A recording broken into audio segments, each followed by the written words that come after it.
Bine te-am găsit la citirea pentru luna mai, pentru cei care au soarele, luna sau ascendentul în zodia Taur. Această lună este guvernată de vibrația universală 5, o vibrație a schimbării, a libertății și a adaptării. Pentru un semn de pământ cum ești tu, dragă Taur, luna mai poate veni cu provocarea de a ieși din zona de siguranță, dar și cu oportunități neașteptate care îți pot transforma complet direcția.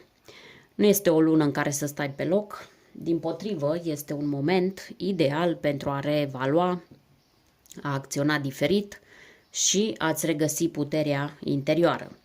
Universul te împinge să-ți asculți mai profund dorințele, dar și să faci acei pași pe care ai tot amânat să-i faci. Astăzi vom lucra cu o etalare în 7 poziții care ne va arăta nu doar energia generală a lunii, ci și ce schimbări sunt necesare să le faci, ce surprize apar, cum stai cu emoțiile și cariera și vom încheia cu un mesaj special de susținere din partea Universului prin 2 pachete de cărți, Oracolul Înțelepciunii, nu se văd, Oracolul Înțelepciunii și pachetul de cărți de manifestare, Secretul. Mai amestec puțin cărțile și mă conectez cu energia celor din zodia Taur pentru luna mai. Iată prima carte, aceasta este energia generală. Vom scoate câte o carte pentru fiecare poziție, iar acolo unde este nevoie vom și clarifica. Vom parcurge împreună următoarele teme. Energia generală care te însoțește în această lună, a și căzut deja prima carte, Îndrăgostiții. Ce schimbare este necesar să faci în această lună? Avem 4 de spade. Ce vine pe neașteptate în viața ta? 10 de monede. Frumos. Apoi, ce anume te blochează și ce te susține? 6 de cupe. Ne uităm cum arată viața ta emoțională, atât pentru cei singuri cât și pentru cei aflați într-o relație. Avem 8 de cupe și o să clarificăm această carte imediat. Ce se întâmplă în planul profesional și financiar? De asemenea, ne interesează, avem arcana majoră Lumea, iar în viitorul apropiat, Asul de bâte. Foarte frumos!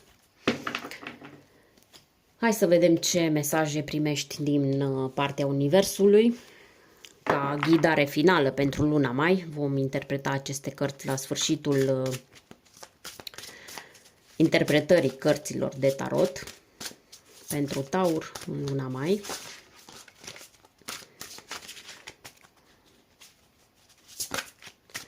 Vrem un mesaj din pachetul de cărți de manifestare, Secretul.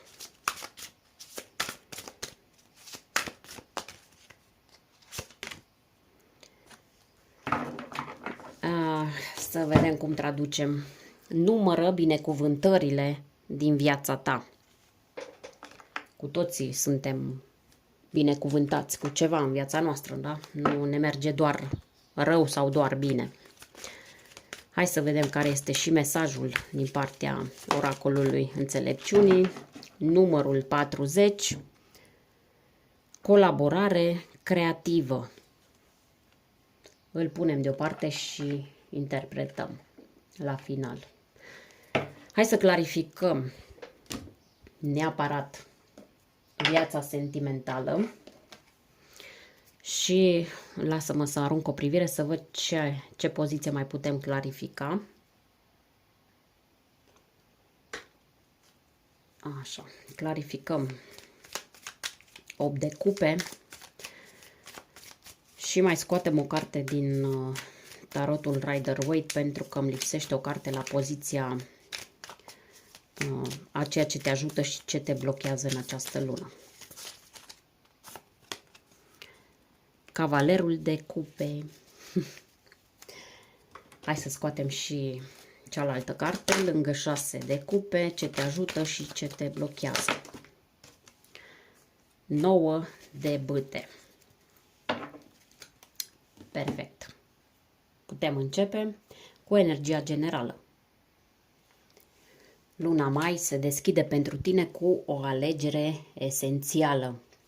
Nu doar în plan romantic, ci într-un sens mai larg. Aici e vorba despre alegerea de a fi sincer sau sinceră cu tine, de a merge pe calea inimii, chiar dacă nu e cea mai ușoară cale.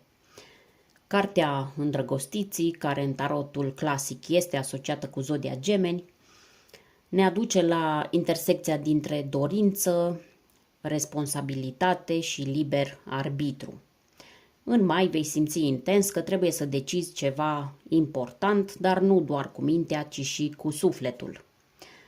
Această alegere poate viza o relație, trecut versus prezent sau alegerea între două persoane, poate viza o cale profesională, ceva stabil versus ceva nou și riscant, sau chiar alegerea de a te alege pe tine în fața unei dinamici dezechilibrate. Îndrăgostiții mai arată că energia lunii vine cu o oglindă puternică. Cineva sau ceva te va face să te vezi mai clar. Poate printr-o întâlnire, printr-un conflict sau o revelație. Va conta enorm ce alegi tu să vezi și ce alegi să ignori. Este o lună în care trebuie să-ți asumi alegerile nu doar logic, ci și emoțional. Poate te afli într-o situație în care ai stat pe gânduri prea mult și universul îți spune că e timpul să decizi. Nu mai merge ca și până acum cu jumătăți de măsură. Pentru un taur care iubește stabilitatea, această carte aduce un moment de adevăr. Ceea ce ți se pare sigur îți mai aduce fericire sau îți aduce doar confort? Ia-ți un moment să te gândești. Următoarea carte vorbește despre ce schimbare e necesar să faci în această lună. După această energie intensă a alegerii din prima poziție, universul îți transmite acum un mesaj neașteptat. Pauza face parte din proces. E momentul să încetinești ritmul, nu pentru că nu ai ce face, ci pentru că ai nevoie să-ți asculți nevoile mai profunde. 4 de spade este o carte a odihnei conștiente, a retragerii din zgomotul lumii pentru a-ți auzi mai bine gândurile. Poate ai fost prins sau prinsă în prea multe responsabilități, decizii sau emoții în ultima vreme, iar schimbarea necesară nu este una exterioară, ci interioară. Poate te simți obosit, obosită, dar ignori asta pentru că așa știi tu că trebuie neapărat să mergi mai departe. Poate amâni un moment de reflexie pentru că te temi de ceea ce ai putea descoperi. Dar în această lună, această carte te provoacă să înțelegi că vindecarea e o acțiune, nu o pasivitate. Este timpul să iei o pauză de la compromisuri, de la graba de a mulțumi pe toată lumea și ar fi bine să nu te mai simți vinovat sau vinovată dacă alegi să pui limite, să dormi mai mult sau să spui nu la ceea ce te epuizează. Pentru un semn de pământ, cum ești tu, această retragere strategică este cheia către claritate. Doar din liniște vine decizia corectă. După această invitație la odihnă și reflecție, viața îți aduce o surpriză solidă, una palpabilă. Ce anume? Stabilitate. 10 de monede este una dintre cele mai favorabile cărți în tarot când vorbim despre abundență, sprijin de familie, realizări materiale sau siguranță pe termen lung. Ce e interesant e că această carte apare în poziția surprizei, ceea ce înseamnă că acolo unde te aștepți cel mai puțin vine o confirmare, vine o oportunitate sau chiar un sprijin real.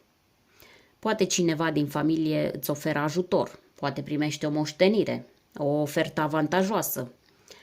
sau ești inclus sau inclusă într-un proiect care aduce stabilitate pe termen lung. Este posibil de asemenea ca ceea ce pare acum doar un gând sau doar o idee bună să înceapă să capete formă reală. Poate fi vorba de un loc de muncă mai sigur, o sursă de venit nouă sau chiar o relație care are potențial real de viitor. Iar pentru tine, care ai nevoie să simți că ai rădăcini, această energie neașteptată vine ca o binecuvântare. Nu uita că aici îți spunea acest mesaj să-ți numeri binecuvântările.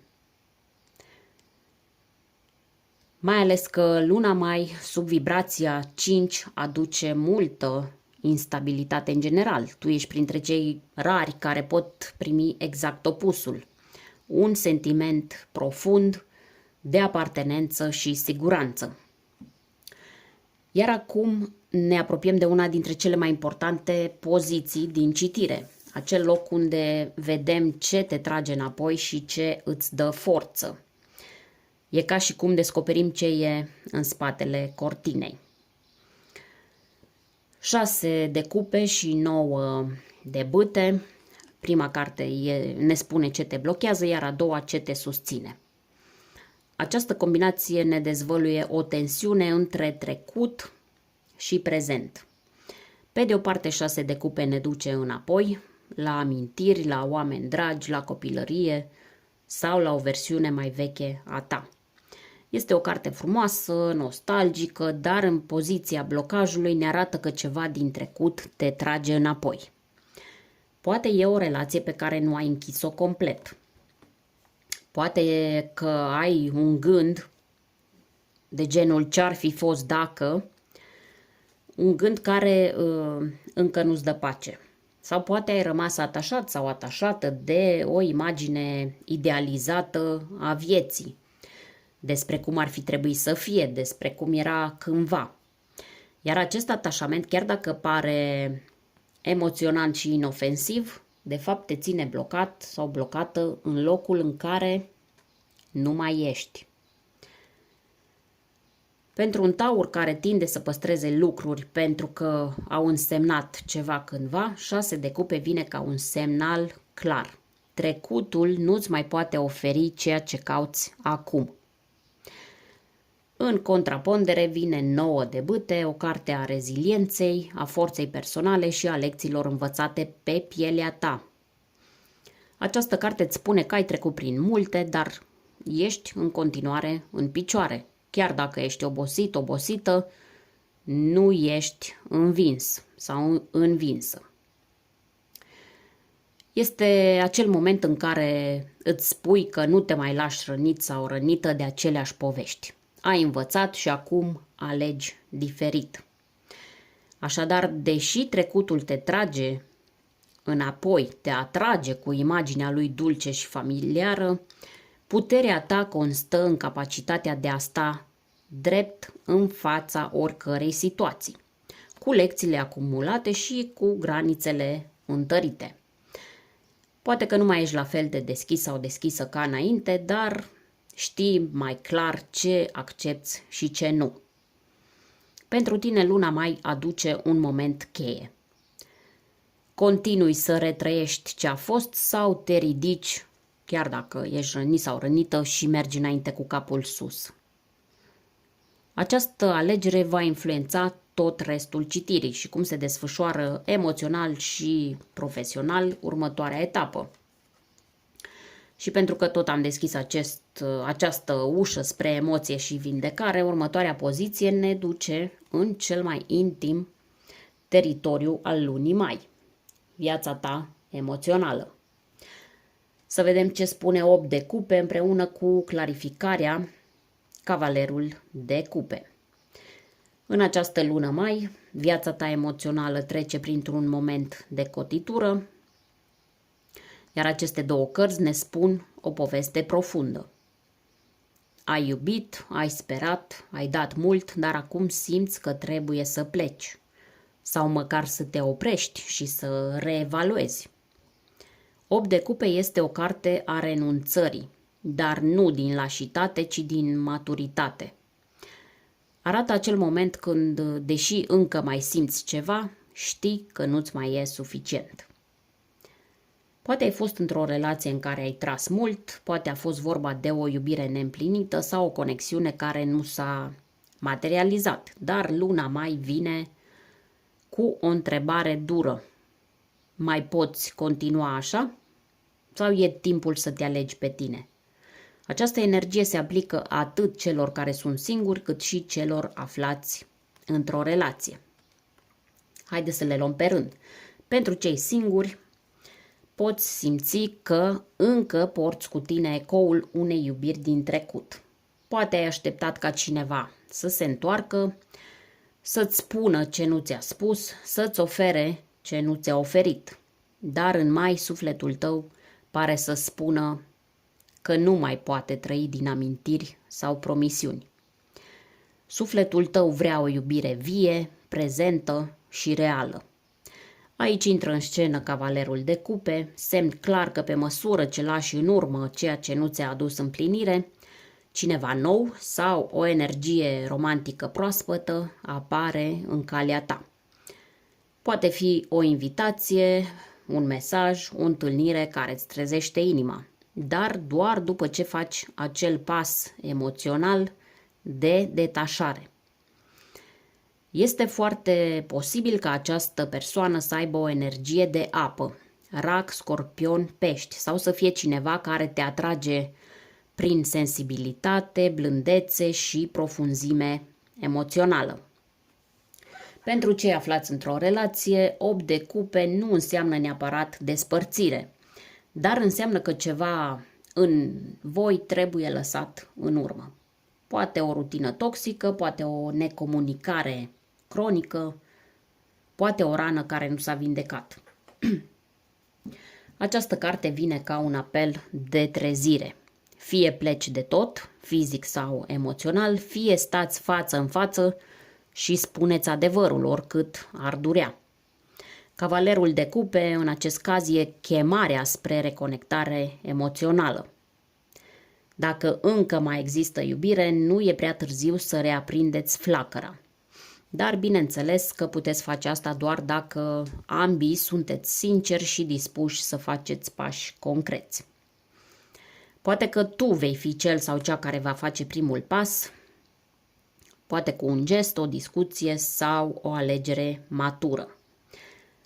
Mesajul principal al lunii mai în planul emoțional este să îți alegi inima, dar să nu uiți și de respectul de sine. Nu mai fugi de ceea ce simți, dar nici nu te bloca într-un trecut care nu mai poate fi resuscitat.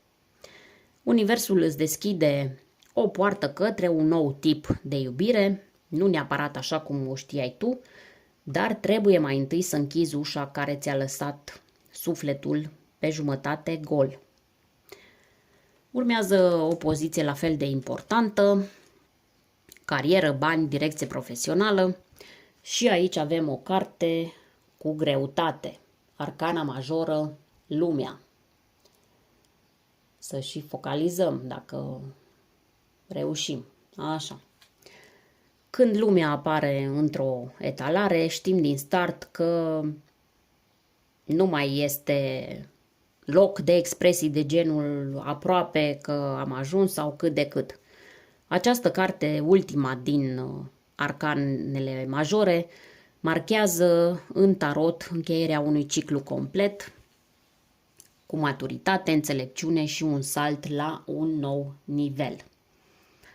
Iar pentru tine, într-un context profesional sau financiar, asta înseamnă că ai învățat tot ce era de învățat într-un domeniu, într-o etapă sau într-o mentalitate.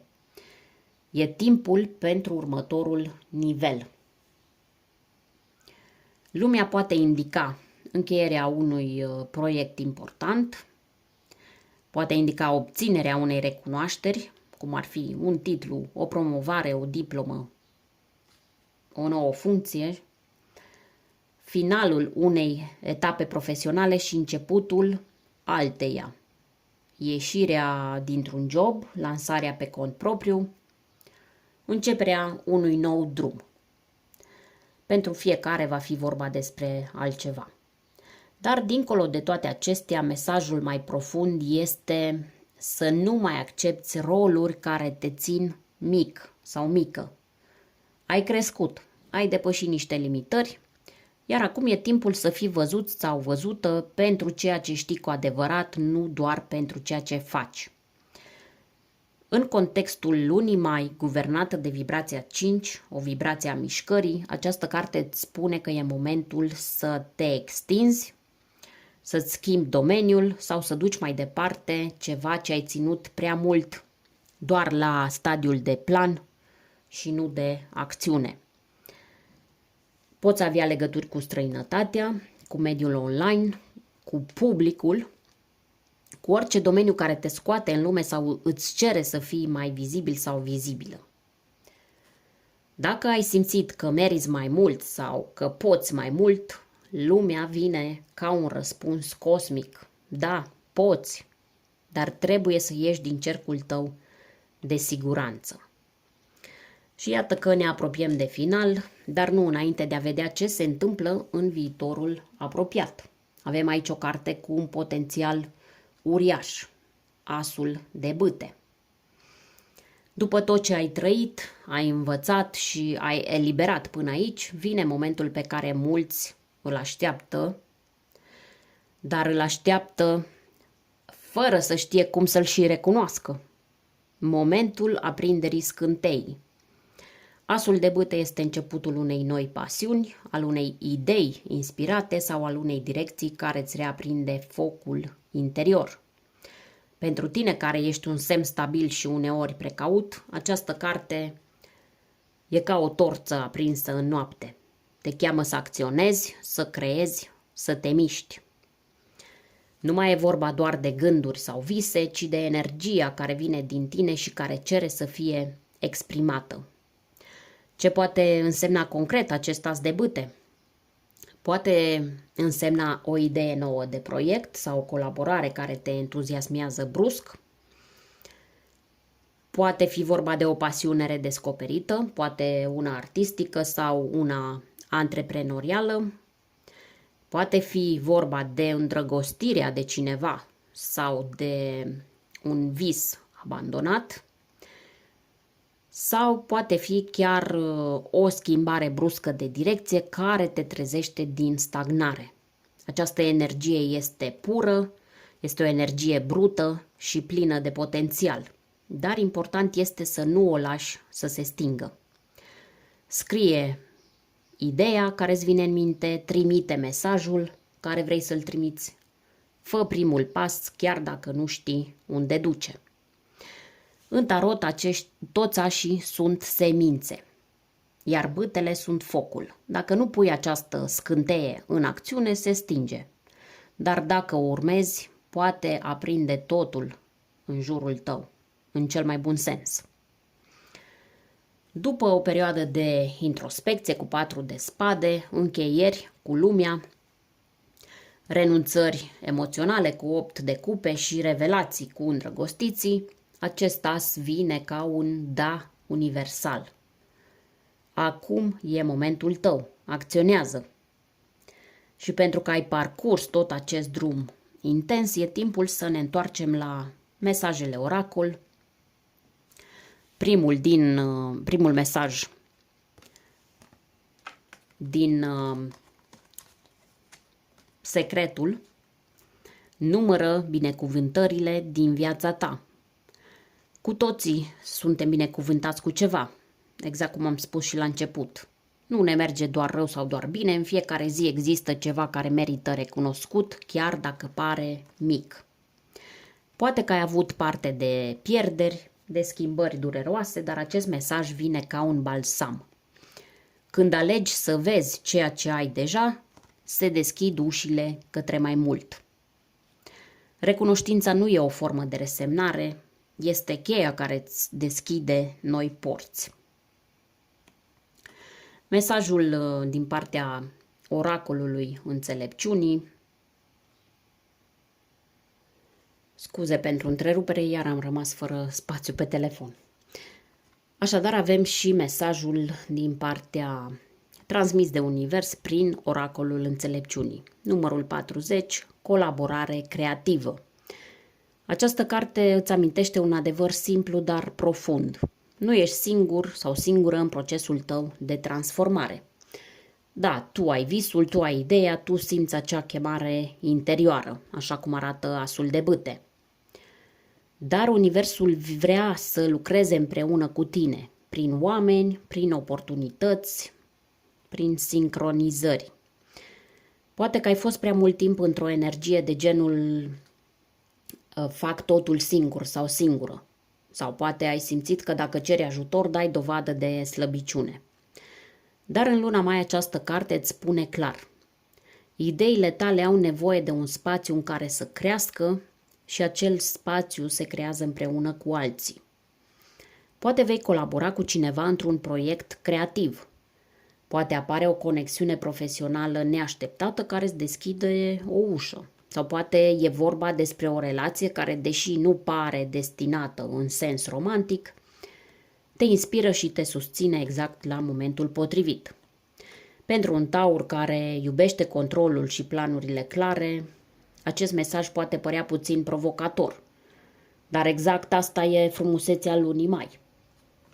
Nu trebuie să controlezi totul, trebuie doar să fii deschis sau deschisă să creezi împreună. Luna mai îți aduce mai mult decât răspunsuri. Îți aduce o scânteie nouă, un ciclu care se încheie, dar și o invitație de a colabora cu universul. Fie că e vorba de iubire, de carieră sau de misiunea ta personală, ține minte că atunci când recunoști binecuvântările și lași trecutul în urmă, totul devine posibil. Iar visurile tale nu sunt doar ale tale, ele au nevoie să fie împărtășite, să fie construite alături de ceilalți. Dragă Taur, îți mulțumesc că ai fost aici până la capăt. Dacă această citire ți-a adus claritate sau inspirație, lasă o mică urmă a prezenței tale și dă un like. Așa știu că mesajele mele ajung acolo unde trebuie și că sunt transmise mai departe celor care au nevoie. Au nevoie să le audă. Până data viitoare, îți doresc o lună plină de momente care îți aduc zâmbetul înapoi. Pe curând!